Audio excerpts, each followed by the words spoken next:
Kenapa kita kena niat puasa? Sebab setiap ibadah mesti bermula dengan niat. Kenapa kita kena jaga solat? Kerana solat ialah tiang agama. Kenapa kita tak boleh marah semasa puasa? Kerana puasa mengajar kita bersabar. Kenapa kita digalakkan baca Al-Quran dalam Ramadan? Setiap huruf yang dibaca ada ganjaran pahala. Kenapa kita digalak bersedekah? Sangat bernilai di sisi Allah. Ya, bersedekah membuat hati kita gembira. Kenapa kita kena jaga percakapan semasa puasa? Kerana puasa bukan menahan lapar dan dahaga saja. Bilakah waktu yang baik untuk berdoa? Banyak waktu mustajab, terutama ketika berpuasa. Kenapa kita mesti menghormati ibu bapa? Kerana mereka telah berkorban banyak untuk kita. Kenapa kita kena jaga kebersihan? Ya, kebersihan adalah sebahagian daripada iman. Kenapa kita kena selalu bersyukur? Sebab Allah suka hamba yang bersyukur. Ucap Alhamdulillah dan guna nikmat untuk kebaikan. Kenapa pentingnya istighfar? Beristighfar lebih 70 kali sehari. Kita juga digalakkan banyakkan istighfar. Kenapa lelaki dan perempuan kena tutup aurat? Kerana menutup aurat perintah Allah dan melindungi maruah diri. Kenapa kita kena tolong kawan? Macam mana nak tolong kawan? Kalau kita tolong orang, Allah akan sayang kita. Macam mana nak jaga pandangan? Sebab menjaga pandangan itu perintah Allah dan menjaga hati kita. Apa maksud muhasabah diri? Fikirkan amal yang baik, bertaubat atas dosa serta perbaiki diri. Apa itu Qiyamul-Lail?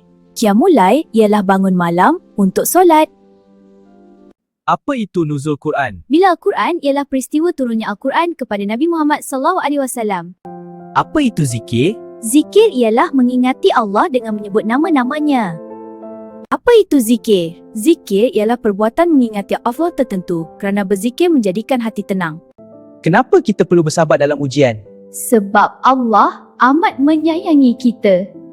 Kenapa kita perlu bersabar dalam ujian? Sebab Allah amat menyayangi kita. Bersabarlah.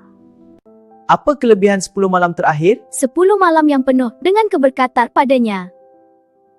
Apa maksud Lailatul Qadar? Lailatul Qadar ialah satu malam pada 10 malam terakhir Ramadan yang lebih baik daripada 1000 bulan. Apa itu itikaf? Itikaf ialah berdiam di masjid untuk beribadah kepada Allah. Kenapa doa pada bulan Ramadan mudah dimakbulkan? Kerana Ramadan adalah bulan yang penuh keberkatan. Kenapa kita perlu bertaubat? Kerana kita manusia tak terlepas dari melakukan dosa. Kenapa kita perlu bertaubat? Kerana kita manusia yang tidak terlepas dari melakukan dosa. Apa itu akhlak mulia? Akhlak mulia ialah berperangai baik, bersopan santun. Apa maksud ukhuwah? Ukhuwah bermaksud persaudaraan sesama Islam. Bilakah malam Lailatul Qadar berlaku? Malam Lailatul Qadar berlaku pada 10 malam terakhir Ramadan. Apa yang kita perlu buat bila rasa nak putus asa? Selalu berdoa, bersabar dan yakin ada jalan keluar. Kenapa rasanya sedih bila Ramadan hampir pergi?